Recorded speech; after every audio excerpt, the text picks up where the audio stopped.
Alors effectivement, le rôle de l'entreprise dans un monde fragmenté, vous savez tous, et même ceux qui ne sont pas ici aujourd'hui, que la conjugaison des crises à la fois géopolitiques, sociales, climatiques, environnementales et sanitaires plonge à la fois l'économie et les entreprises, mais aussi de nombreuses populations dans des concurrences de peur, dans une espèce de peur globale, mal identifiée, mais avec un sentiment fort que le monde se désagrège, qu'ils ont pas ou peu de prise. Et donc, ce qu'on va essayer de voir aujourd'hui, c'est en quoi est en train de s'inventer, dans le contexte du pacte mondial et des grands principes, des tables de la loi, en quelque sorte, de la responsabilité d'entreprise, des modèles alternatifs et des possibilités, non pas de réagréger le monde d'une certaine façon, parce qu'on va voir aussi qu'il se désagrège pas tant que ça. C'est une impression, c'est un sentiment, c'est de l'émotion, mais qu'en fait, on peut réorganiser les choses à condition de le faire avec une vision et un plan. Alors, effectivement, un des points forts, et ça a été très bien illustré à travers la façon dont les uns et les autres se sont emparés des objectifs de développement durable, le message, et vous le savez bien, qui est de dire il y a 17 priorités, elles sont toutes interconnectées, il y a 169 cibles, et ça dessine ce que c'est que le modèle de développement durable. Moi, je préfère le terme anglais sustainability parce qu'il est à la fois soutenable et durable.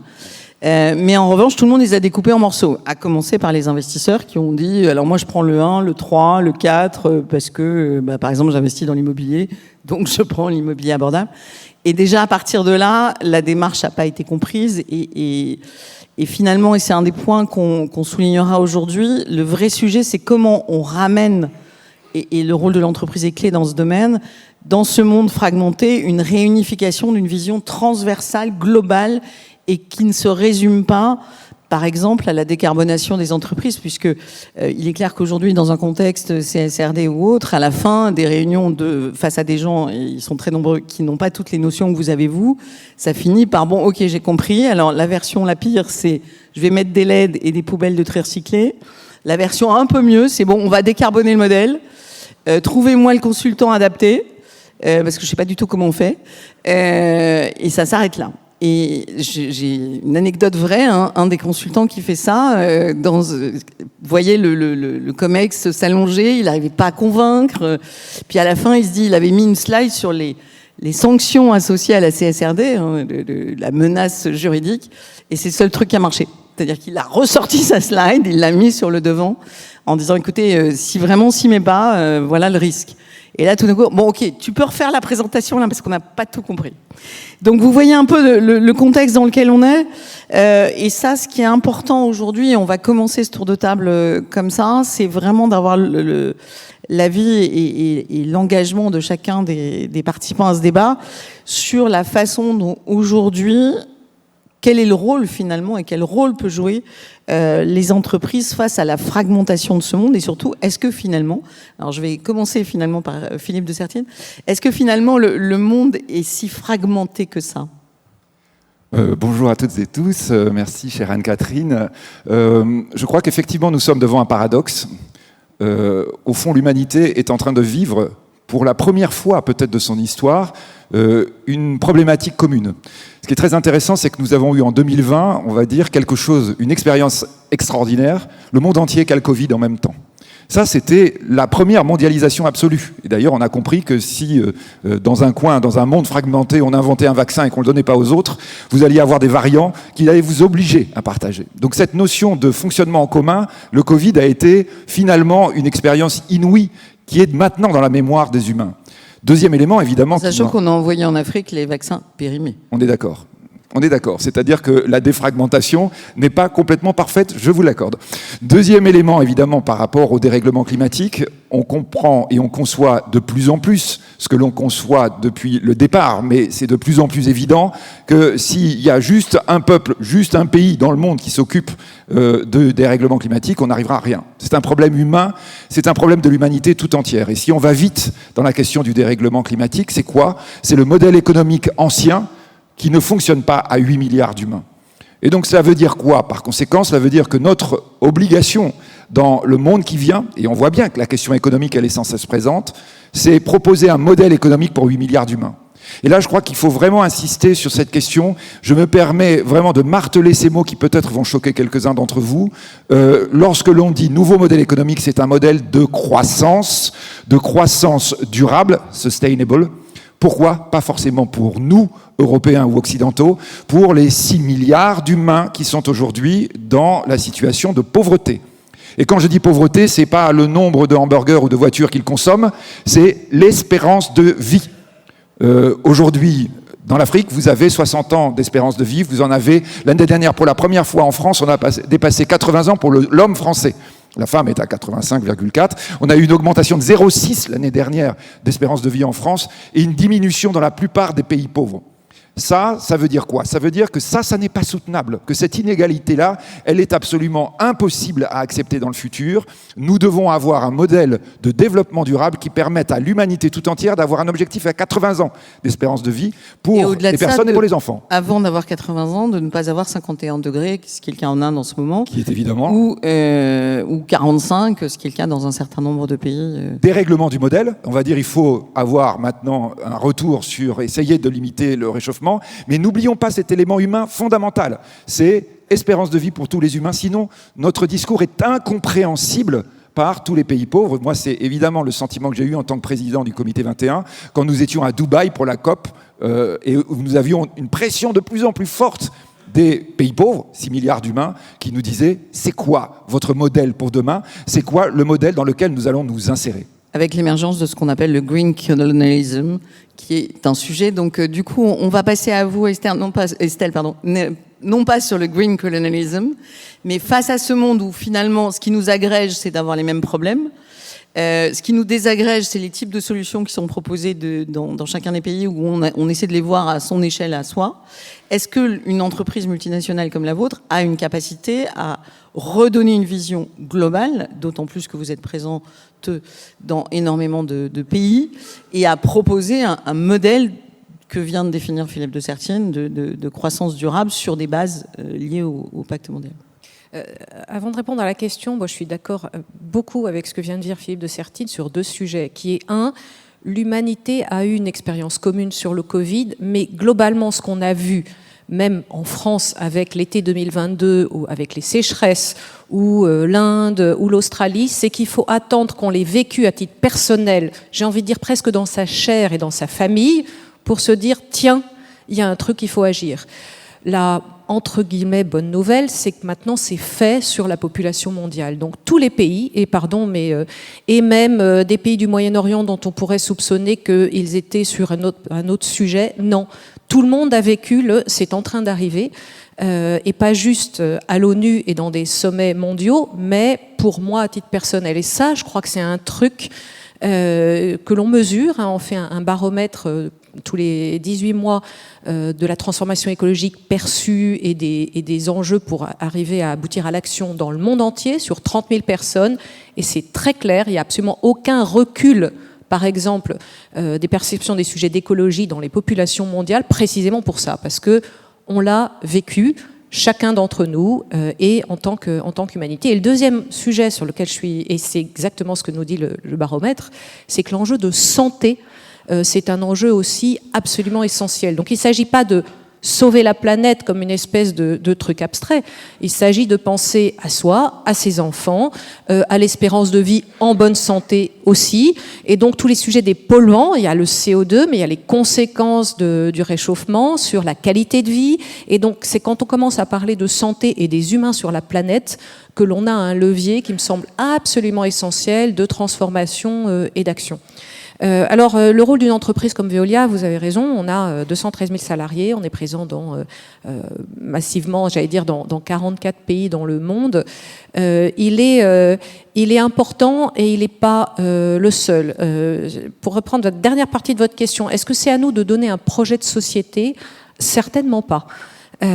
C'est aux politiques de le faire à différents niveaux et par contre ce qu'on est en train de se dire c'est que ça n'est pas que une série de solutions techniques, financières ou sociales. C'est un vrai projet de société dont on est en train de parler. Donc ça, c'est clairement quelque chose...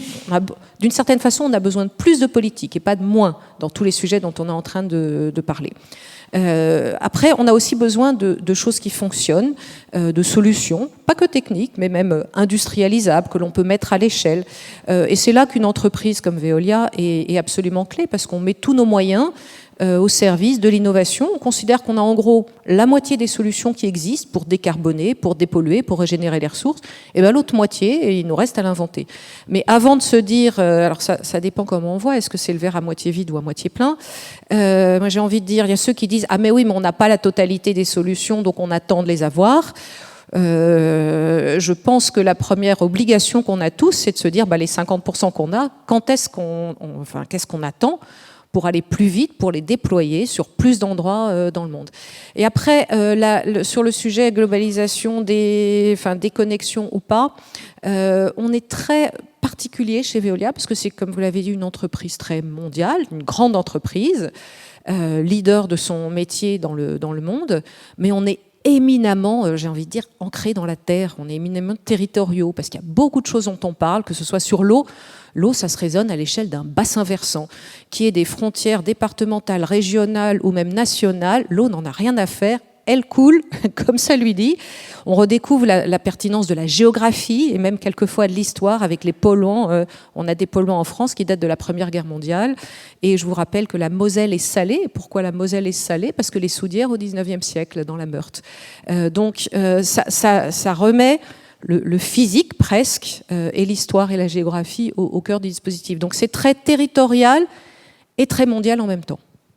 Alors Florent, pour rebondir sur ce que vient de dire Estelle, est-ce que finalement cette logique qui est de refaire lien entre la réalité géographique, économique, de santé à laquelle une entreprise est confrontée, et pas finalement le déclic qu'ont les entreprises par rapport à des politiques qui, au jour d'aujourd'hui, de façon globale, sont quand même au maximum à l'échelle nationale, éventuellement européenne et pas tous, mais on ne va pas beaucoup au-delà. Donc, comment on agit là-dessus ? Alors, peut-être quelques remarques par rapport à votre question, et puis ce que viennent de dire Estelle et Philippe. La première chose, c'est qu'il faut se rappeler qu'une entreprise, c'est d'abord une communauté humaine, principalement volontaire, qui, ensemble, sont mus sur un objectif, une vision, et c'est pour ça que l'entreprise est extrêmement performante. Et c'est la meilleure forme d'organisation sociale pour mettre en commun de l'intelligence, pour être beaucoup plus efficace dans l'utilisation des ressources, pour créer de la valeur. Et donc, on oublie toujours ce sujet-là. Deuxième sujet, et là je suis complètement d'accord avec le fait de dire, aujourd'hui les enjeux environnementaux, on dit souvent il faut sauver la planète. Non, le sujet, c'est pas la planète, c'est sauver l'humanité sur la planète. Or, il y a une interdépendance majeure entre les êtres humains et la planète, qui fournit des ressources, et donc si l'être humain épuise les ressources, il s'auto-détruit. Et la troisième remarque que je voulais faire, c'est sur la répartition de la richesse. Aujourd'hui, l'énorme problème, c'est que nous avons diffusé des techniques de santé qui permettent à beaucoup plus de personnes de vivre. La population humaine, l'humanité a beaucoup progressé grâce à la technologie. On a fait énormément de progrès en un siècle. Nous avons sorti des centaines de millions de personnes de la pauvreté, mais la croissance démographique est encore plus rapide et nous avons oublié, dans la répartition de la richesse, toute une partie très importante de l'humanité. Ce qui pose des équilibres majeurs, en fait. Et dans l'entreprise, c'est insoutenable. Vous ne pouvez pas construire votre business d'entreprise sur la base d'inégalités flagrantes. Après, vous savez que votre modèle économique, il n'est pas viable. D'où des initiatives citées dans les 17 ODD. Une qui est le living wage. Le living wage, c'est simplement de dire, non mais il faut que chaque personne puisse se projeter dans son travail. Et le travail, c'est un moyen pour les êtres humains de se développer. Et si votre travail, en fait, vous aliène parce que derrière, il ne vous permet pas vous ne pouvez pas vous consacrer totalement à votre travail parce que derrière, vous avez des contraintes économiques trop fortes, Ça ne peut pas fonctionner. Le living wage, c'est aussi simple que ça. C'est de dire, non mais il faut que les personnes puissent vivre décemment de leur travail. C'est pareil sur les systèmes de protection, et les entreprises sont, de ce point de vue-là, des systèmes sociaux plus élaborés. Alors, je suis aussi complètement d'accord avec ce que disait Estelle, en disant il ne faut pas demander à l'entreprise de définir la société humaine. La société humaine, il y a d'autres mécanismes, et le rôle des politiques est plus d'établir les règles du jeu à l'international, etc. Ce qui est important, et vous avez animé quand même un débat politique sur les salaires décents. Non pas effectivement en disant je me présente à telle élection, mais en revanche en disant voilà, la base que je pose pour le groupe Michelin, c'est celle d'avoir des salaires décents et globalement. Donc là où je veux en venir, c'est est-ce que vous pensez que vous avez contribué de ce point de vue-là à nourrir un débat politique et surtout à remettre les sujets que vous venez de décrire sur le premier plan, au sens où ce que j'évoquais tout à l'heure, la décarbonation est devenue, on entend le MEDEF ou autres, ils acceptent tout à fait cette idée-là, mais c'est tout. Donc le fait de reposer la question des salaires décents comme un élément d'une croissance durable, verte ou autre, mais en tout cas d'un élément économique de base, est-ce que ça, c'est très utile à relancer un débat plus global? Alors, une entreprise qui ne gère pas sa cohésion sociale, elle est morte, c'est juste une question de temps. Donc la question de la cohésion sociale au sein de l'entreprise est absolument cruciale. Mais au sein de la société, c'est pareil. Donc une société humaine qui ne gère pas sa cohésion, elle va périr. On le voit bien que dès qu'on commence à le repli sur soi, l'individualisme aboutit en fait progressivement à des états de guerre. Donc, et les êtres humains finissent par se taper dessus. Et dans l'entreprise, on ne veut pas de ça. Donc, en fait, la cohésion sociale, c'est la base. Pour obtenir de la cohésion sociale, il faut se dire, d'ailleurs, on a un bien commun à gérer, en respectant le fait que toutes les personnes ne sont pas égales. Simplement, il y a certains droits qui, eux, doivent être assez universels.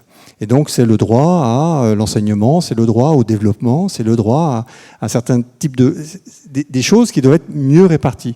Et de ce point de vue-là, le capitalisme a été extrêmement efficace pour créer de la richesse matérielle, mais on a réduit la notion de progrès uniquement au matériel. Mais le progrès, il a plein de dimensions. Vous avez le progrès intellectuel, vous avez le progrès culturel, vous avez plein de formes de progrès. Et quand on a réduit le progrès uniquement à la dimension matérielle, et en plus à la dimension matérielle que pour certains. Et mesurable avec le PIB. Et mesurable avec le PIB. Et finalement, on écarte tout ce qui gêne. En fait, on aboutit à des problèmes majeurs. Et des problèmes qu'on est en train de rencontrer aujourd'hui. Et pourtant, la technologie nous permet de faire des choses incroyables. Et ça, dans l'entreprise, on le voit tous les jours. La technologie, vous mettez des êtres humains ensemble et l'intelligence collective est extrêmement puissante, ils vont développer des solutions sur des problèmes qui paraissent insolubles.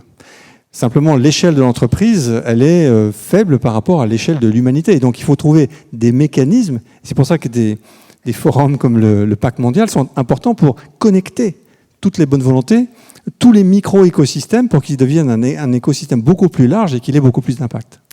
Estelle, si on reprend effectivement les 10 objectifs de développement durable, on voit bien que si on atteint chacune des cibles, à la fin, il y a la justice et la paix. Ce qui, à contrario, veut dire que si on ne les atteint pas, on est en guerre et on est en train de démontrer que si on ne le fait pas, c'est ce qui se passe.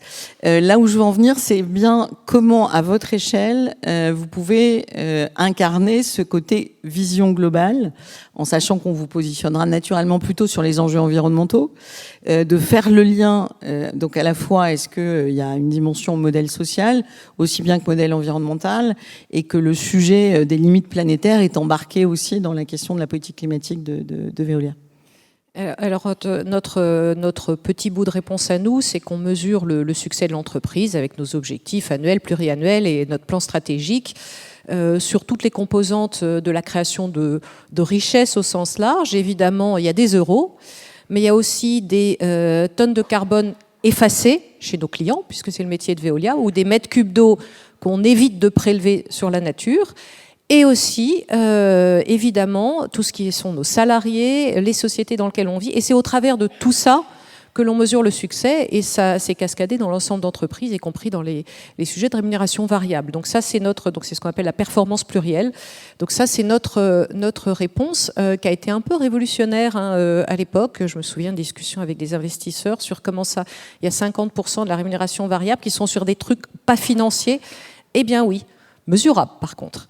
Donc ça c'est le début. Mais après moi je vais revenir sur ce que tu disais sur une entreprise, c'est une petite société. Et donc il y a la première question qu'on se pose quand on est à la tête d'une entreprise, qu'est-ce qu'on peut faire sur cette petite société? Créer du lien, donner envie, qu'on aille au boulot en étant plus content que juste évidemment le salaire qu'on y gagne, mais ça crée quelque chose, que ça crée du collectif, et ça c'est absolument indispensable. Et alors ça a beaucoup surpris le monde, parce que vous l'avez dit, le Veolia s'est associé plutôt au sujet d'environnement, et évidemment j'en suis très fière, mais une de mes premières décisions en tant que directrice générale, ça a été de lancer le programme Veolia Cares, de standards minimums sociaux mondiaux, c'est-à-dire que quand on est salarié de Veolia, quelle que soit la législation locale, on a au moins droit à X semaines de congé maternité, paternité, une assurance censée, de la prévoyance, et je peux continuer la liste. Et ce qui n'est pas inintéressant, c'est de voir comment nos parties prenantes ont réagi à ça. L'interne a été évidemment très content, mais même en France, et presque plus en France, alors que on avait déjà foncièrement tout ça en France, le système de protection sociale existe. Et évidemment aux États-Unis aussi. Je me souviens qu'il y a quelque temps, on envisageait de reprendre une entreprise aux États-Unis. Ça s'est pas fait, et je dis, essayons que l'entreprise qu'on a envie de racheter ait plus envie que ce soit nous que d'autres. Parlez-leur du programme Veolia Cares. Ils m'ont dit, mais Estelle, tout le monde est déjà au courant dans la profession, pas chez Veolia, à l'extérieur. Et ça avait suscité une espèce d'appel d'air de « Ah bon, mais comment ça se fait que mon entreprise ne fait pas la même chose ?» Donc ça, je pense qu'il y a un aspect d'entraînement, j'espère. Et le monde financier m'a pas du tout, j'ai envie de dire, questionné là-dessus négativement. Ce qui n'était pas nécessairement ce à quoi je m'attendais, je vais être franche, parce qu'ils y ont vu un investissement dans l'avenir, de la pérennité de l'entreprise, que c'est. Mais c'était plutôt pour le coup une bonne surprise, si je peux dire les choses très franchement. Ce qui est avant d'arriver à Philippe de Sertine, qui va nous expliquer effectivement comment aujourd'hui il perçoit la façon dont le monde de la finance s'empare de tous ces sujets-là. Il y a quand même deux ruptures fondamentales, ce que vous disiez, c'est-à-dire de dire on choisit des minimums sociaux à l'inverse de la stratégie pour les financiers, c'est-à-dire on minimise les coûts. Et c'est vrai que la ressource humaine est quand même depuis assez longtemps, les années 80 en particulier, considérée exclusivement comme un coût qu'il faut faire baisser d'un point de vue financier. Donc cette première rupture, elle est assez forte. Et la deuxième, c'est, vous évoquiez les tonnes d'eau évitées. Théoriquement, votre croissance est due au volume d'eau traité. Donc comment ça, c'est une super question. Quand on parle de business model, Florent disait à juste titre, il ne faudrait pas qu'on mesure que la création de richesses matérielles. Mais il y a un sous-sujet, même au sein du matériel uniquement, et pas du culturel ou du reste. Globalement, on a un monde qui est assis sur le volume. Toutes les infrastructures sont assises sur le volume. Les business models sont assis sur le volume. Il va falloir qu'on passe à un business model de valeur, qu'on vende des économies d'eau, qu'on vende des économies de carbone, qu'on vende des économies de moins de voitures sur une autoroute. Et aujourd'hui, tout notre monde d'infrastructures, en tout cas, est assis sur le volume. Et c'est ça le shift qu'on ne fait que, pour l'instant, on ne fait que toucher la surface. Mais je pense qu'il va falloir y aller plus fort sur le sujet. Alors Estelle vous a très bien lancé, Philippe, puisque effectivement, est-ce que la finance durable est en train de transformer le modèle financier et qui regarderait ou pas, via l'analyse ESG, les entreprises autrement, et qui favoriserait celles qui évitent des dommages versus celles qui les aggravent? Alors, on n'y est pas encore, on va dire. On va être dans un optimisme. Je pense que vu la salle, il ne vous croirait pas. Oui, c'est ça. Donc, il ne faut pas exagérer non plus. Mais alors, peut-être, si je rebondis sur ce que viennent de dire Estelle et Florent, qui m'amène à répondre à votre question. Peut-être la première chose très importante à rappeler, ce que vous disiez tout à l'heure, Estelle, et c'est tout le paradoxe souvent quand on fait ces présentations. Je l'ai dit tout à l'heure, le problème du dérèglement climatique, c'est le modèle économique. Donc, ça veut dire qu'il faut inventer un nouveau modèle. Ça veut dire évidemment que l'entreprise est le premier acteur, l'acteur fondamental pour inventer un nouveau modèle. Et que d'ailleurs, entre parenthèses, si ça vient d'en haut, en général, le haut, il ne comprend pas bien tout ce qu'il faut changer, il ne comprend pas bien à quelle vitesse et comment on peut envisager des changements. Après, quand on est en train de parler d'un nouveau modèle, c'est en fait, et nous au Comité 21, on agrège aussi les citoyens, on agrège les associations, on agrège toute la société. C'est un nouveau modèle humain. Et donc là, c'est vrai que lorsque vous disiez ça, l'économie, elle est au service de ce qu'il y a au-dessus. Ce qu'il y a au-dessus, c'est l'organisation humaine. Surtout, il ne faut pas se tromper. Et bien sûr, là, il y a ce côté paradoxal, parce qu'on dit c'est l'économie le problème, donc c'est l'économie sur laquelle il faut travailler en premier lieu, ce qui est vrai.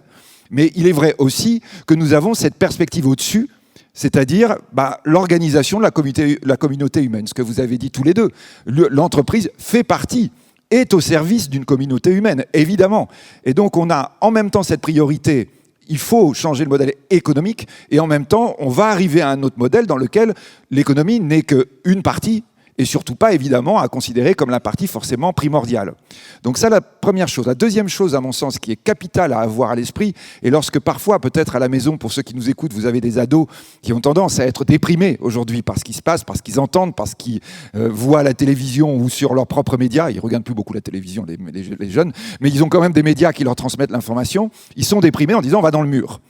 Et je crois que la première raison pour lesquelles... On ne leur propose pas d'avenir, surtout, sauf à dire qu'il est épouvantable. Alors, oui, peut-être justement, là, c'est là où je voudrais prendre le contre-pied, en disant que pour qu'on change de modèle, mais changer vraiment, c'est-à-dire pas l'élément cosmétique, en disant, ce que vous disiez en introduction, on va trier les ordures, ou on va décarboner, ce qui est évidemment pas du tout la solution quand on est en train de penser à une autre façon pour l'humanité de fonctionner.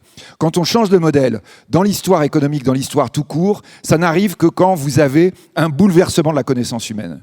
C'est-à-dire, on ne change pas de modèle comme ça parce que psychologiquement, un législateur vous a dit qu'il faut que vous changiez vos pratiques. Il faut un changement très très profond des paradigmes sur lesquels fonctionne la société humaine. Et ce que disait Florent tout à l'heure, c'est ça. C'est que nous sommes rentrés, en fait, depuis 20 ans. Mais ce qui fait que tous dans la salle, on a une culture, on a été marqués par, en fait, un moment de l'histoire humaine, et il y en a de façon régulière, ce qui d'ailleurs coïncide avec les grands cycles économiques, pendant laquelle la science, en fait, a beaucoup évolué. C'est pour ça d'ailleurs qu'on a consommé 2, 3, 4 voitures, qu'on a consommé 2, 3 télévisions. Quand vous aviez le réfrigérateur qui arrivait dans un ménage, évidemment, là, la science apportait un truc qui bouleversait le mode de fonctionnement humain. Depuis à peu près 70 ans, il n'y avait plus d'immenses innovations qui allaient tout bouleverser. Les innovations qu'on a connues entre 1950 et aujourd'hui, c'était des inventions qui avaient été faites avant-guerre. Enfin, l'Internet peut-être. Avant-guerre. Ah oui. L'ordinateur avant-guerre. C'est-à-dire que quand vous regardez... L'ordinateur et Internet aussi, figurez-vous. Et au moment de la guerre. Je vais réviser mes fiches. Oui, je vous assure. Vous regarderez, vous verrez. Il s'est développé massivement comme... Après, c'est-à-dire vous avez l'inertie qui continue, mais pas de grands changements. Les GAFAM GAFAM sont le produit exactement de ces technologies qui commencent à se développer. Mais les GAFAM, elles se développent à partir de quand ? À partir du début de notre millénaire. C'est-à-dire depuis 20 ans, il ne faut pas oublier, effectivement. Là, Nvidia, qui vaut 2500 milliards, le prix du CAC. Je crois qu'ils sont même à 3000. Là. Oui, c'est ça. Donc, ils étaient à 10 milliards il y a 10 ans. Donc là, effectivement, on est dans quelque chose de totalement vertigineux. Depuis 20 ans, la science a commencé à se remettre en marche avant. Et au début, c'est dans les laboratoires. Moi, je suis professeur d'université, sciences molles. L'économie, d'ailleurs, souvent, nos collègues considèrent qu'on est surtout mou et pas très scientifique. Mais si c'est vous qui le dites. Oui, non, j'ose. Donc, vous savez, Dieu a inventé les économistes pour que les météorologues se sentent un peu moins seuls. On peut se tromper encore plus dans les prévisions. Donc, la science s'est remise à marche avant dans les laboratoires. C'est-à-dire, nous, on a nos collègues astrophysiciens qui vont nous dire « Mais ce qui se passe en ce moment, c'est incroyable ». On a nos collègues généticiens qui nous disent « Je ne pensais pas vivre ça de mon vivant ». C'est quoi ? C'est d'ailleurs l'irruption de la big data dans toutes les disciplines scientifiques. Ça y est, c'est en train d'arriver dans le quotidien des gens, donc dans le quotidien de l'entreprise. L'entreprise, c'est là où justement l'innovation est en train de commencer à se propager, où on dit pour inventer un nouveau modèle, il nous faut de nouveaux outils, ça y est, on les a. Et là, effectivement, parfois, ça fait peur, parce que c'est des outils qu'on ne connaissait pas, qui bouleversent complètement toute l'approche qu'on pouvait avoir, mais qui sont évidemment la solution pour qu'on invente quelque chose, je le répète, à l'échelle mondiale. Alors, j'en arrive à la réponse à la question que vous disiez. La finance par rapport à ça. D'abord, peut-être, première chose, bien dire, nous ne sommes pas en capitalisme. Tous ceux qui disent qu'il faut renverser le capitalisme, oui, peut-être, il fallait, mais nous ne sommes pas en capitalisme depuis longtemps. Nous sommes dans un système depuis 50 ans où les pays les plus riches, occidentaux, injectent de la liquidité, décision de l'État, pas décision d'un chef d'entreprise, de manière complètement démentielle. En clair, nous sommes dans un déséquilibre dette-PIB qu'on n'a jamais connu dans l'histoire. On a franchi les 103 000 milliards de PIB l'année dernière, 2023 au niveau mondial. Nous sommes, si on intègre le shadow banking, parce qu'en plus il y a une finance qu'on ne connaît pas, qui est dans l'ombre, on est aux alentours de 330 000 milliards de dettes. Vous voyez, quand vous empruntez, quand votre entreprise emprunte, on vous dit, vous allez créer quoi comme PIB? Normalement, ça devrait suivre, ça devrait être complètement corrélé. Donc on n'y est pas. Pas du tout. Normalement, une situation pareille, ça vous amène à de la bulle, ça vous amène à de la crise, ça vous amène à de la guerre. Entre parenthèses, on les a quand même. Et donc, c'est évidemment les alertes qui sont faites. Là, on a une possibilité extraordinaire. C'est qu'on va pouvoir, et c'est la première fois dans l'histoire, de dire qu'on va pouvoir avoir un ajustement par la création de valeur. Et la création de valeur, c'est quoi? C'est pas le PIB d'avant, c'est-à-dire nous, Européens, on est très marqués par ça. Chiffre d'affaires, bénéfices, dividendes. C'est la première. EBITDA. C'est la question qu'on va poser. Mais le financier, il gagne quoi quand il investit chez vous et quand vous êtes comme ça? Effectivement, s'il gagne rien, vous dites il vient pas. Et c'est tout le problème quand on disait oui, la finance, elle n'est pas encore complètement dans cette logique. Elle est encore très très dans la logique chiffre d'affaires, bénéfices, dividendes. Là, évidemment, ce qui est en train d'arriver, et ce qui est énorme, et ce qui explique les 3 000 milliards de Nvidia, parce qu'ils n'ont pas du tout le chiffre d'affaires, bénéfice, dividende qui correspond à cette valeur. C'est qu'en fait, on commence à mesurer, on commence à intégrer la manière dont on produit. La manière dont on produit, quand elle est vertueuse, crée de la valeur. Et comme le disait Estelle tout à l'heure, c'est pas un truc abstrait, c'est un truc qui doit être mesuré. C'est-à-dire, quand vous dites « je consomme moins d'eau », vous allez dire « oui, chiffre d'affaires, bénéfice, dividende », ce que disait Estelle, si je consomme moins d'eau, si j'utilise moins d'eau, à la limite, je vais être encore plus fort, mais en termes de volume, je suis moins bon. Non, non. Si je commence à mesurer que c'est un apport pour la planète, et que c'est chiffré, et que c'est comparé, d'un seul coup, on a en fait une création de valeur, qui s'appelle une création d'actifs incorporels, qui est typiquement ce que dans une entreprise du Nasdaq, pour reprendre le cas d'NVIDIA, comme toutes les entreprises de tech, quand vous êtes... Peut-être qu'on peut préciser qu'NVIDIA fabrique les puces. Vous croyez que les gens ne connaissent pas? C'est possible que non, dans les... C'est ça qui est incroyable. Je suis pas sûre. Essentiel à l'intelligence artificielle et en particulier à ChatGPT, etc. Donc ils sont absolument indispensables. C'est-à-dire qu'ils produisent ce qui est indispensable. Des entreprises qui valent plus cher que Google, plus cher que Microsoft. Il faut bien avoir ça dans l'histoire. Voilà. Donc là, on est bien, je dirais, dans l'idée qu'on va valoriser de plus en plus cette manière de produire. Et là, c'est effectivement quelque chose sur lequel la finance se penche parce qu'elle comprend bien qu'il faut de la valeur en face de la monnaie dont elle dispose. Alors, elle fait des bulles, ce qu'on disait tout à l'heure. Évidemment, la bulle, ça veut dire que tout le monde se dit, ça veut rien dire, mais enfin, comme tout le monde y va, a priori, on aura l'impression que j'ai raison. La bulle sur l'or, la bulle sur l'immobilier, ce sont typiquement des choses dans lesquelles vous n'avez pas de valeur humaine. Sur le cacao. Sur le cacao, c'est encore pire parce que là, effectivement, ça vous conduit à avoir parfois des variations, c'est-à-dire il s'effondre juste après, la bulle s'effondre toujours. Alors que là, effectivement, on est en train de parler justement des nouvelles approches dans lesquelles on va représenter la manière dont je fonctionne. Si vous me permettez, juste, et je termine par là, pour comprendre ce que je veux dire, c'est probablement l'inverse qui est intéressant. Vous avez une marque, évidemment, qu'on ne va pas absolument pas citer, qui fabriquait des baskets avec des virgules rouges sur le côté, qui a 200 millions de consommateurs. Que tout le monde a reconnu. Ah non, non, surtout pas. 200 millions de consommateurs. Et du jour au lendemain, on apprend que pour fabriquer les baskets, on utilise des enfants en Asie. Eh bien, vous avez le chiffre d'affaires, vous avez le bénéfice, vous avez les clients, la valeur s'effondre parce qu'elle n'est pas vertueuse. Ce qui va se passer maintenant, c'est que nous rentrons dans un monde où c'est l'inverse qui va se produire.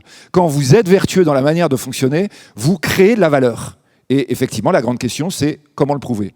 Alors là où vous avez raison, c'est que le petit garçon pakistanais qui fabriquait le ballon de l'entreprise qu'on n'a pas nommée, et c'est une entreprise de B2C, donc qui s'adresse aux consommateurs. Et dans ce type d'entreprise, la valeur, l'alpha de cette entreprise, c'est bien sa marque. Et si elle a des taches de sang ou le travail des enfants associés, elle peut investir ce qu'elle a fait, des dizaines de milliards de dollars. Elle est associée à ça, et ça, c'est comme le sparadrap du capitaine Haddock, on s'en détache pas. Ce qui m'amène, Florent, je vous ai vu approuver beaucoup les propos de Philippe de Sertine sur cette question suivante. Là, on a un peu été sur les grands principes, la vision, le fait qu'effectivement on est dans une rupture déjà qui fait qu'on doit aller vers des logiques de trajectoire, parce qu'au-delà du fait qu'il faut arrêter, ou limiter d'être seulement braqué sur les ratios économiques traditionnels, il y a aussi l'idée que finalement le passé ne nous apprend pas ce que va faire le futur. C'est-à-dire que la plupart des scénarios vers lesquels on les a jamais eus. La conjugaison et l'effet cocktail de ces scénarios, on les a jamais eus non plus. Et quel que soit, ok, l'intelligence artificielle fait des progrès constants, mais enfin quand même, notre capacité à modéliser ce qui va vraiment arriver ou ce sur quoi on construit un business model aujourd'hui est vraiment complexe.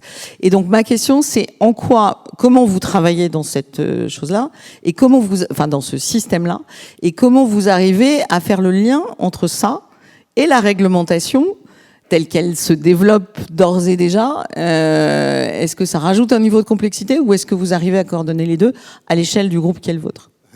Alors, peut-être deux remarques. En fait, souvent les politiques et la réglementation, ils sont en retard. Et donc, ils réglementent des choses connues, alors qu'en fait, quand on parle d'innovation, on est dans l'inconnu.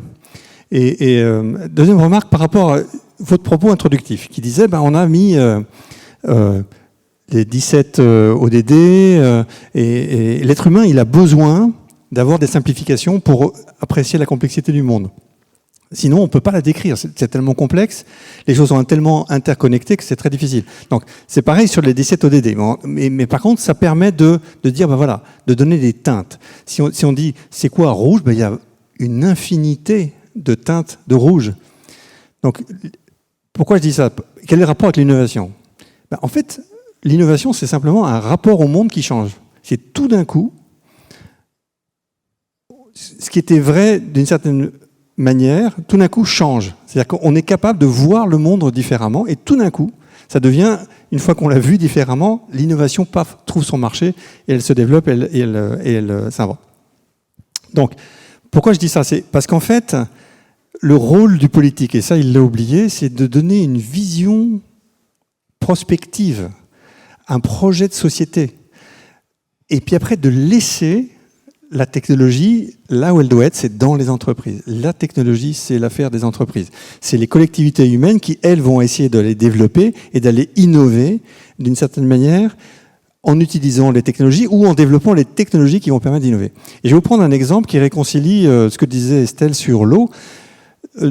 Pour cuire un pneu, c'est de la cuisine. On assemble les tas de matériaux du mieux possible. C'est excellent quand c'est Michelin, c'est un peu moins bon quand c'est d'autres, mais nous, c'est de la très bonne cuisine. Mais pour le faire, il faut le cuire. C'est-à-dire qu'en fait, vous assemblez des matériaux et puis vous mettre un procédé qui va permettre de magnifier l'assemblage. Pour le cuire, on utilisait de la technologie vapeur pendant des années. Et ce qui consommait beaucoup d'énergie. Et 85% des calories qu'on injectait pour cuire le pneu partaient dans l'air. 85%. C'est un truc extrêmement inefficace. Parce que la technologie de l'époque ne permettait pas de faire autrement. Et donc, on injecte énormément d'énergie pour ne garder que 15% des calories qui servent réellement, qui ont une fonction réellement utile pour la cuisson du pneu. Donc on a travaillé là-dessus, et là on revient sur l'inertie de l'innovation. Quelquefois il faut du temps, et puis tout d'un coup, on n'y arrive pas, on passe son temps à se casser la figure, et puis tout d'un coup, hop, on trouve un angle, et là tout d'un coup, ce qui ne continue à dysfonctionner se met à fonctionner.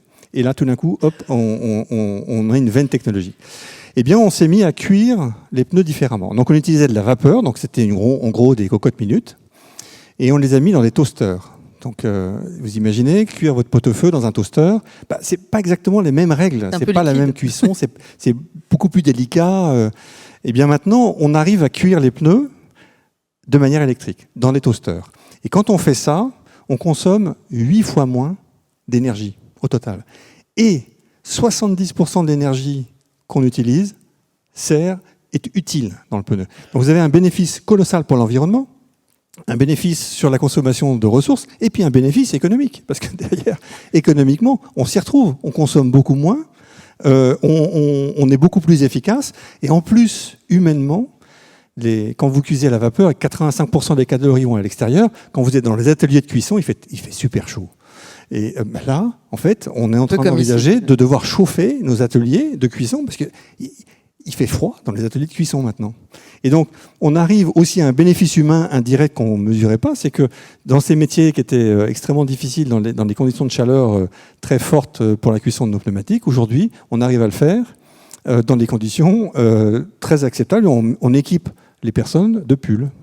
Alors, ce qui m'amène à une question complémentaire. Aujourd'hui, quel est le pourcentage finalement de ces résultats que Michelin consacre à cette dimension innovation, puisque est en train de monter cette question du ratio dividende versé versus investissement dans l'entreprise, j'allais dire au-delà de la rémunération des salariés, qui est vraiment le sujet, puisque avec tout ce qu'on vient de dire, il est évident que si on n'investit pas dans l'adaptation, dans la transformation de l'entreprise, ça va pas être possible.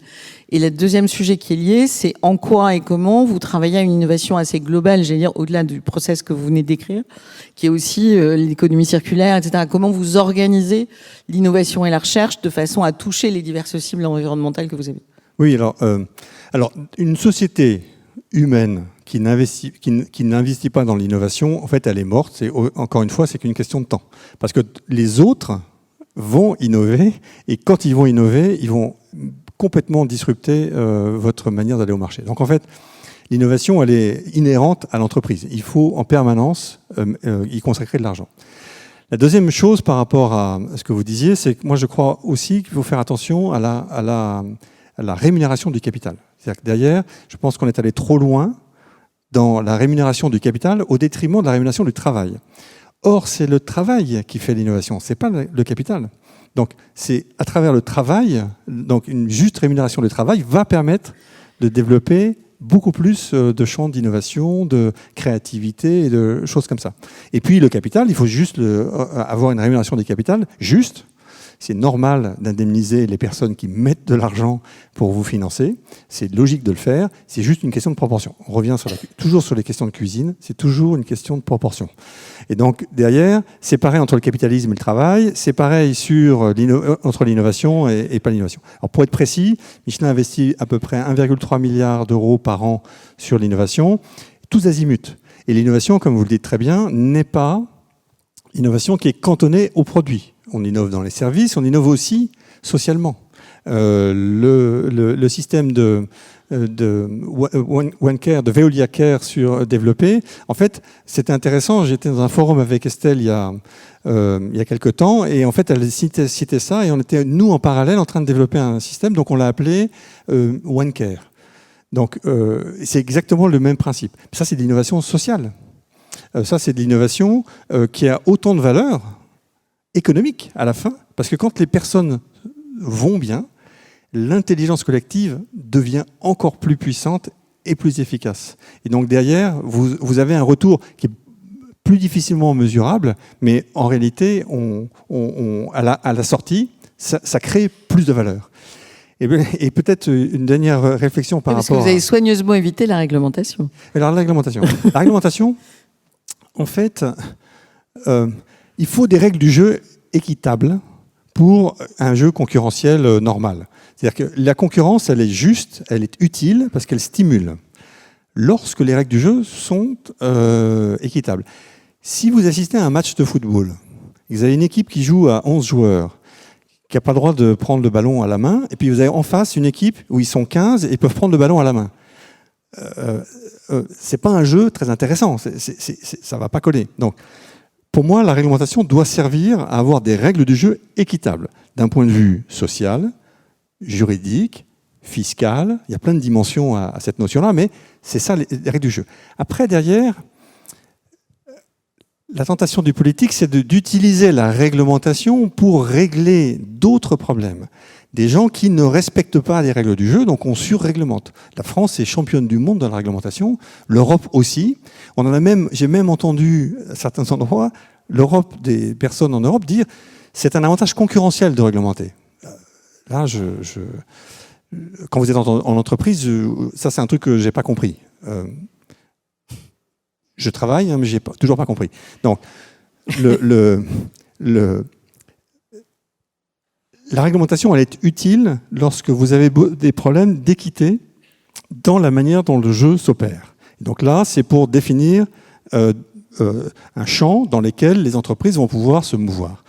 Plus vous réglementez, plus vous diminuez le champ dans lequel l'entreprise va pouvoir se mouvoir. Et donc aujourd'hui, on a tellement de réglementation que honnêtement, c'est devenu infernal. On pense à l'Europe. Je vais prendre l'Europe. L'Europe émet énormément de directives. Chaque État, après chaque directive, va développer uniquement certains angles de certaines directives. Quand vous êtes une entreprise qui opère sur tous les pays en Europe, c'est l'enfer. Une directive, c'est quasiment 27 applications différentes. Et quand vous multipliez les directives, vous multipliez par 27 à chaque fois. Et donc derrière, vous avez une accumulation aujourd'hui de choses qui ont tellement réduit le champ de jeu des entreprises que c'est en fait n'importe quoi.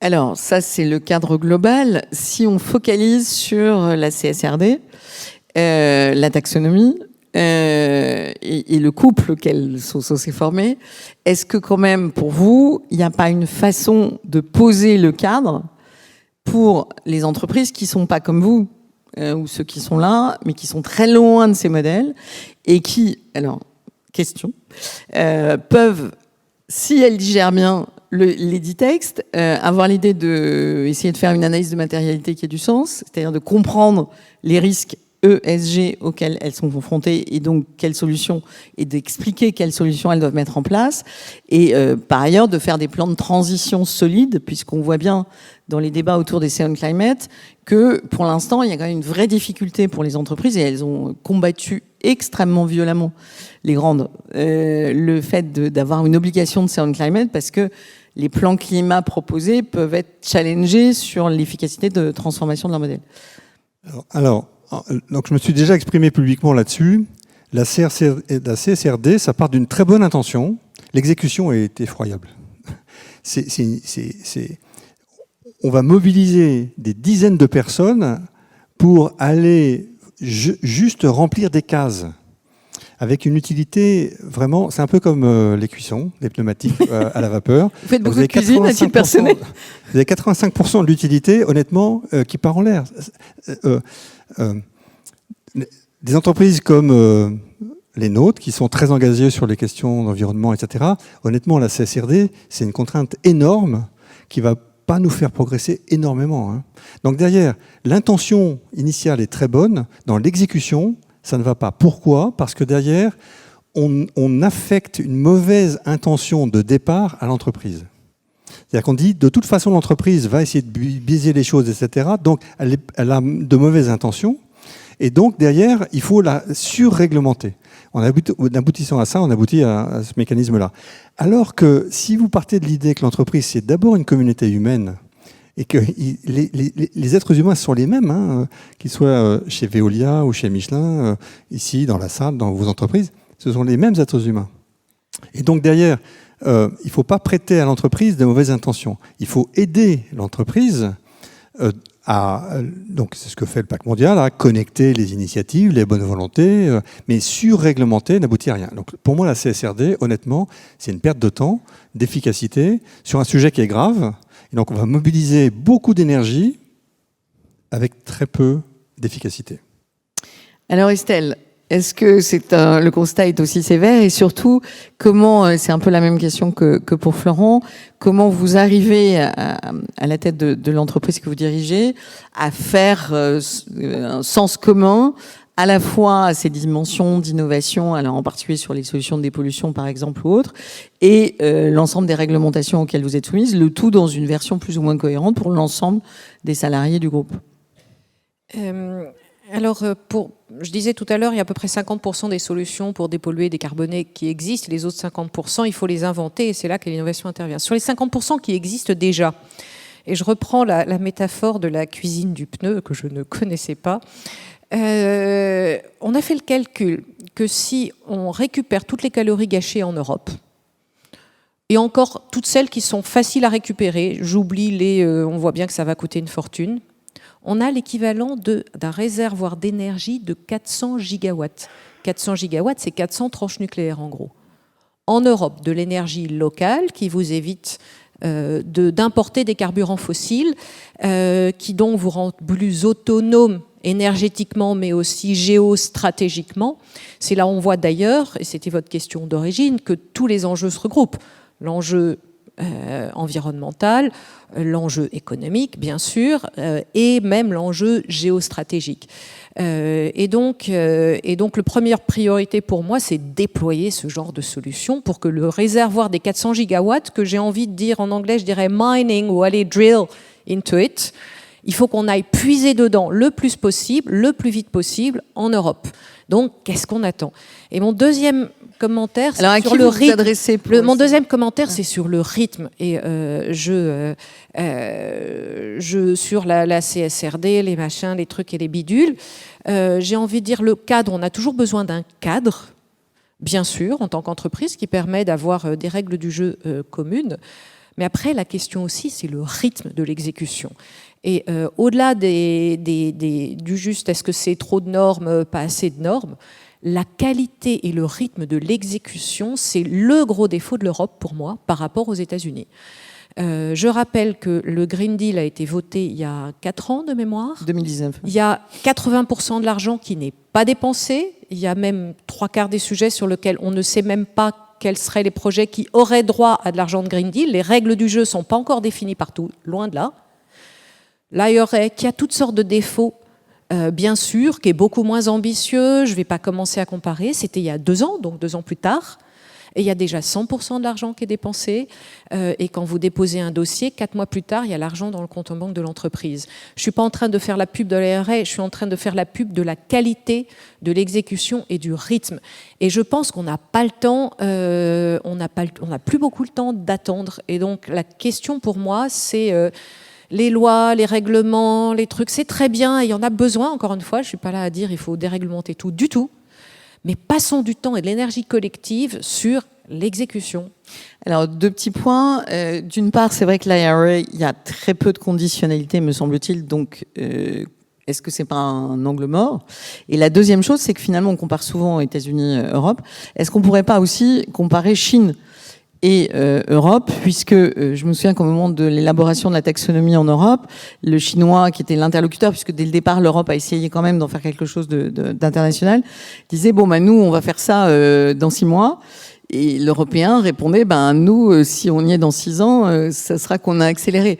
Et donc, résultat des courses aujourd'hui, on a, sur l'économie de l'électrique, on va dire, une avancée considérable de la Chine. Et donc, la question, c'est est-ce que c'est pas plutôt sur les processus d'élaboration européens qu'on a un problème que finalement le résultat par rapport dans la compétition mondiale telle qu'elle est aujourd'hui? Je vais le dire autrement.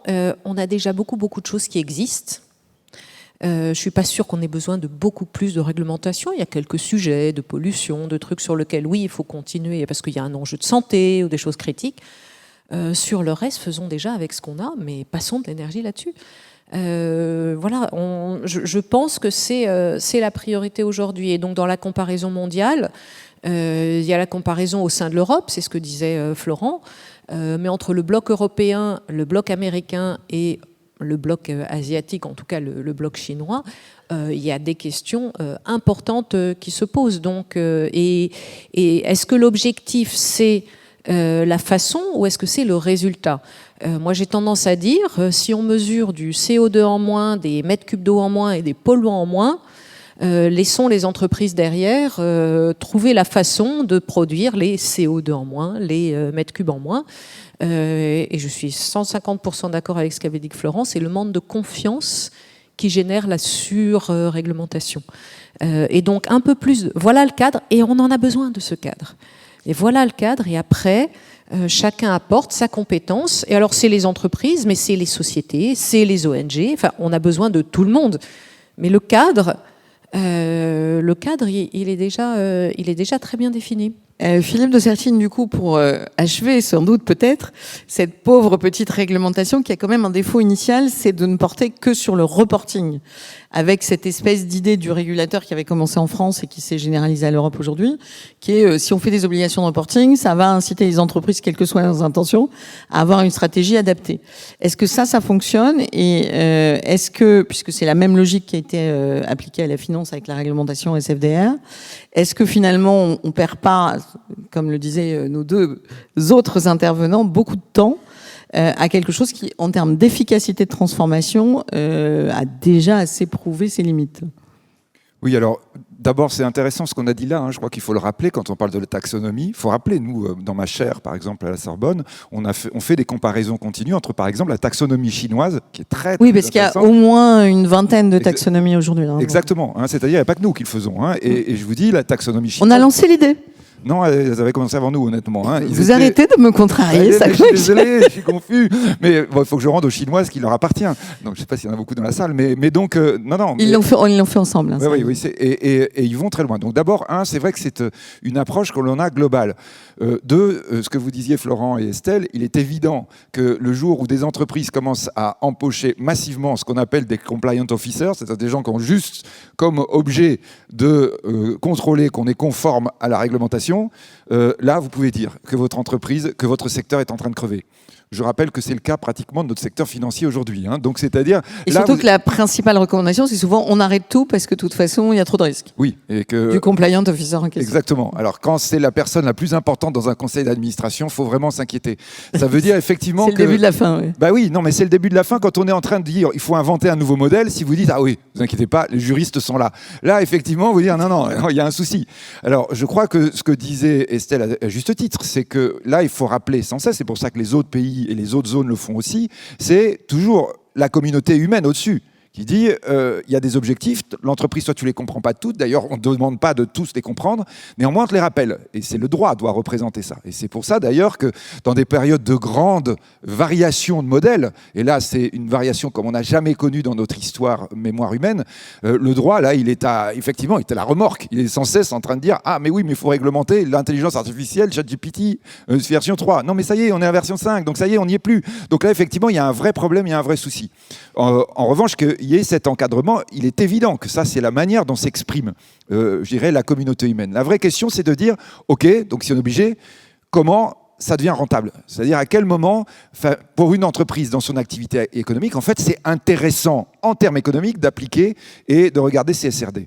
Je pense que vraiment l'élément que j'évoquais tout à l'heure est à mon sens crucial, c'est ce qui a été, pour le savoir, puisque j'étais dans les discussions et j'ai des chercheurs qui étaient dans les discussions du point de vue européen, c'était dans l'esprit, mais on ne l'a pas dit, et on ne le montre pas, c'est que normalement ça vous donne un avantage en termes de financement et en termes de coût de financement. C'est-à-dire que là, vous devez avoir un élément qui doit être quasi automatique, c'est-à-dire que vous avez un financement sans coût quand vous êtes full CFRD. Est-ce que cela supposerait effectivement un développement qui n'a pas du tout été le cas, commun d'une réglementation où SFDR et CSRD soient vraiment les deux faces d'une même médaille? Est-ce que c'est pas ça le problème initial? Et vous pouvez rajouter l'union des capitaux européens. C'est-à-dire, en fait, les trois doivent être. Oui, parce qu'au départ, associés. c'était ça. Et bien sûr, c'était ça l'idée. C'est de dire, on va commencer en 2017. Comme ça. Voilà, exactement. Là, on est d'accord. Quand on avait des taux bas et en disant comment on va continuer à avoir des taux bas qui soient rationnels. En disant, la BCE disait sans arrêt, là, les taux bas, on ne peut pas rester comme ça. C'est absurde. La seule raison pour laquelle on peut avoir non-rémunération directe du capital, c'est que le capital que vous utilisez crée une valeur supplémentaire. Là, on est bien dans la valeur supplémentaire. Sauf qu'on fait la réglementation et on la dissocie complètement d'éléments vertueux.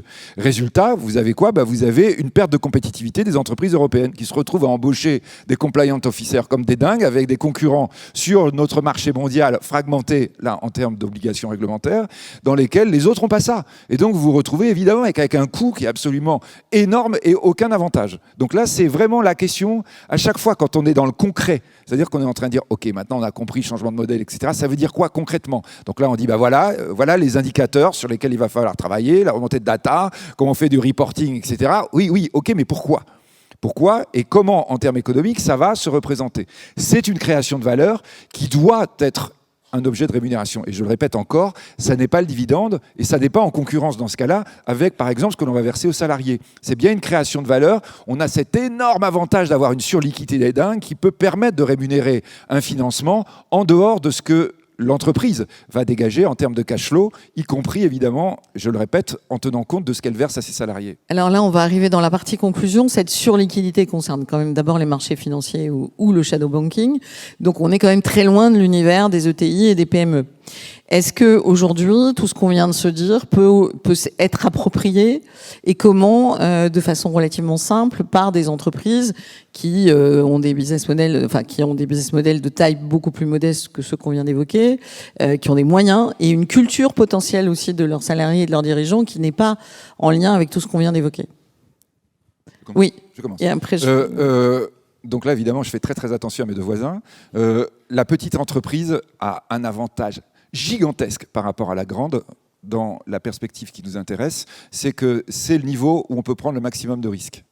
C'est-à-dire... C'est son agilité, finalement. C'est son agilité, c'est l'agilité qui est en réalité l'élément fondamental quand vous êtes en hyper-innovation. Je ne sais pas, je ne vais pas prendre des exemples non plus qui fâchent trop, mais enfin, on va dire quand vous faites un essai de vaccin révolutionnaire, comme par hasard, c'est jamais dans les grands labos. C'est une petite structure qui va dire « j'ose ». Parce qu'effectivement, elle peut être ruinée et à la limite, on ne s'en rendra pas compte. Donc la petite entité, par rapport à notre changement de modèle qu'on évoquait, elle est fondamentale et j'insiste, puisque je boucle avec ce que je disais au début, nous sommes dans un modèle mondial. Le modèle mondial, c'est d'abord s'adresser à plein de pays pauvres où la première entité, c'est la petite. La petite entité, quand vous êtes en Afrique, moi je connais bien beaucoup avec l'Institut de haute finance que je dirige, on est sans arrêt avec des petites entités qui sont en train justement de dire comment je vais inventer quelque chose qui va permettre par exemple à un pays africain de ne pas repasser par tous les degrés du développement des pays occidentaux et d'inventer tout de suite quelque chose de différent. C'est la petite entité qui arrive. Donc la petite entité, elle est fondamentale, elle est cruciale et ça veut dire évidemment que, un, elle doit être dans cette logique et deux, qu'elle doit avoir le financement qui va lui permettre de se développer très vite, devenir une grande entité, de plus arriver à innover, de disparaître, mais de laisser la place à une petite qui la remplace tout de suite. Alors Estelle, est-ce que finalement, à la fois les grandes entités comme celles que vous représentez peut faire de l'innovation frugale, concept inventé par Navi Raju, c'est-à-dire vraiment cette innovation qui est plus sobre en consommation diverses et variées, est-ce qu'elle est capable de se transformer?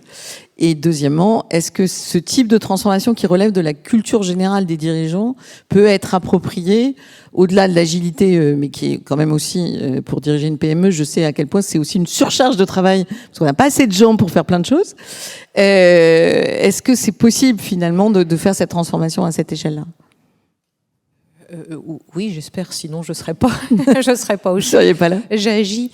Non, alors, dans le petit scénario du petit qui devient moyen, gros et qui meurt, moi je rajouterais que le petit qui devient moyen, qui a son idée et tout, souvent il s'accroche aussi sur un plus gros pour déployer en collaboration, et je fais exprès d'utiliser un mot assez générique. Et donc, vous ne me choquez pas, je pense que les petits ont besoin des gros et inversement d'une certaine façon. Oui, il y a une chaîne de valeur de tout ça. C'est ça que ça dit. Et alors, quand je disais l'intérêt d'avoir une grande entreprise qui représente dans 44 pays, c'est que par exemple, on passe notre temps à essayer de combiner des pièces du puzzle. Je vous donne un exemple. On a inventé au Chili toutes sortes de choses pour lutter contre la rareté de la ressource en eau, qu'on est en train maintenant d'importer en Europe, aux États-Unis. Et pourquoi je dis le Chili? Parce que je ne sais pas si vous réalisez que la rivière qui alimente Santiago du Chili, c'est moins 75% de débit au cours des 10 dernières années. Et c'est 6 millions d'habitants, la ville de Santiago. Et il y a encore de l'eau au robinet quotidiennement. Et donc, il a fallu qu'on invente des choses qu'on importe maintenant. Et donc, on gagne beaucoup de temps à avoir précisément cette vision mondiale et à dupliquer aussi un certain nombre de choses. Alors la culture générale. Alors après, moi, je vis pas du tout. Je sais pas si le sous-entendu de la question, c'est on imagine un grand patron, une grande patronne visionnaire et après derrière qui rame pour essayer d'embarquer ses équipes derrière. Pardon. C'est comme ça que je comprends le sous-jacent de la question. Alors moi, je le vis pas du tout comme ça. Ça pousse par en dessous, ça pousse par au-dessus, ça tire, ça itère. Et pour moi, c'est un être vivant dans toutes les dimensions, l'entreprise. Et donc, moi, je récupère des idées en allant discuter avec des gens qui sont pas du tout dans la hiérarchie très très haut. Et puis, il n'y a rien dont je sois plus fière que quand je vais au milieu d'un endroit, au milieu de nulle part, et que c'est un ouvrier vraiment, entre guillemets, de base qui me dit « Ah, c'est génial, vous allez être content, j'ai fait un truc d'économie circulaire ». Je me dis « Tiens, on a réussi un truc », parce qu'en fait, on se retrouve à avoir des ambassadeurs sur plein de territoires donnés. Donc moi, après, c'est la difficulté, je trouve pas qu'elle soit là. La difficulté, c'est parfois de s'autoriser, de pas réussir. Et je me souviens que la première fois que j'ai dit pas de problème, fail fast and cheap, excusez-moi pour l'anglais. Comment ça, Estelle, vous autorisez à ce qu'on rate un truc? Bah, j'espère bien, parce que sinon on n'innovera jamais. Par contre, on essaie vite d'en tirer les conséquences, de orienter le truc un peu différemment et autres. Et ça, c'est plutôt ça qui est compliqué dans les grandes organisations, et sans doute dans les petites petits. C'est de s'autoriser à pas tout réussir. Et puis la vie, c'est pas le plan qui fait comme ça sur un tableau Excel. Hein.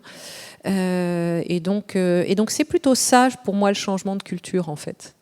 Alors, merci beaucoup, Lucette. D'abord, dissipons l'intendu. C'est pas du tout ce que je voulais dire. C'est plutôt la somme des entreprises qui ne sont pas au Global Compact aujourd'hui et au Comité 21, qui est quand même plus nombreuse. Donc la question de la culture, c'est plutôt comment on acculture tout un tissu économique, qui en Europe est d'ailleurs plutôt des ETI et des PME que des grandes multinationales, à ce changement, à tout ce qu'on a évoqué aujourd'hui, ce qui vous laisse effectivement le mot de la fin, Florent. Alors peut-être juste pour rebondir, il y a un peu aussi beaucoup de caricatures sur les grandes entreprises, comme c'est le cas chez Veolia. On a énormément de start-up à l'intérieur du grand groupe. Et l'intérêt d'articuler à la fois tout l'intérêt des petites structures qui sont beaucoup plus agiles et très innovantes, avec l'intérêt des grandes structures qui sont, elles, capables de passer à l'échelle. Parce que le grand défi, comme vous le signalez, même pour notre humanité, c'est le passage à l'échelle. C'est-à-dire que derrière, si vous avez plein de petites initiatives, mais que derrière, avec une grande impossibilité pour passer à l'échelle, ça ne marche pas. Ça ne marche pas. Et donc derrière, le sujet, c'est comment on déploie très vite, en très grande masse, toute cette innovation. Et donc, et tous les grands groupes, en tout cas chez Michelin, on est très innovants et on passe beaucoup de temps justement à garder tout un écosystème, soit à l'intérieur du groupe, soit à l'extérieur, avec des partenariats, des joint ventures, toutes différentes formes d'associations, de manière à garder beaucoup d'agilité et en même temps de garder la force de pouvoir déployer très rapidement à très grande échelle.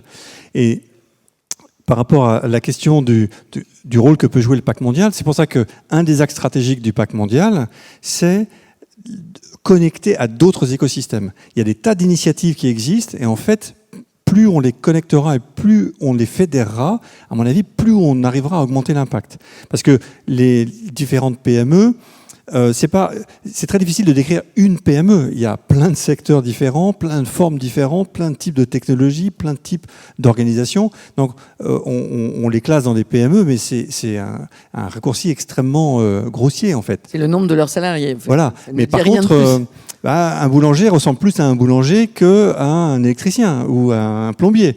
Donc, même si ça reste des petites structures. Donc il y a des choses communes à une petite structure et puis d'autres qui sont liées à des métiers. Et donc plus on connectera les écosystèmes, plus on transférera rapidement la connaissance. Et ce que décrivait Estelle, c'est l'innovation du Chili qui peut se répandre rapidement dans le monde. Ça, c'est la force des grands groupes. Et donc, à l'échelle de nos réseaux, plus on va connecter les réseaux, plus on a de chances qu'une initiative quelque part dans le réseau va pouvoir se transmettre très rapidement à l'intégralité du réseau. Et c'est de ça dont on a besoin, c'est de pouvoir être impactant rapidement en mariant tous les efforts, sans uniquement raisonner en termes d'absorption. Le sujet, c'est souvent pas ça en fait. C'est généraliser le réseau des bonnes intentions, basé sur le pacte mondial. Sur ce mot de la fin, merci à vous trois. Et donc, si j'en crois le programme, normalement, c'est le cocktail déjeunatoire juste après. Donc, je pense que vous serez ravis d'entamer cette partie-là de la matinée. Merci à vous tous.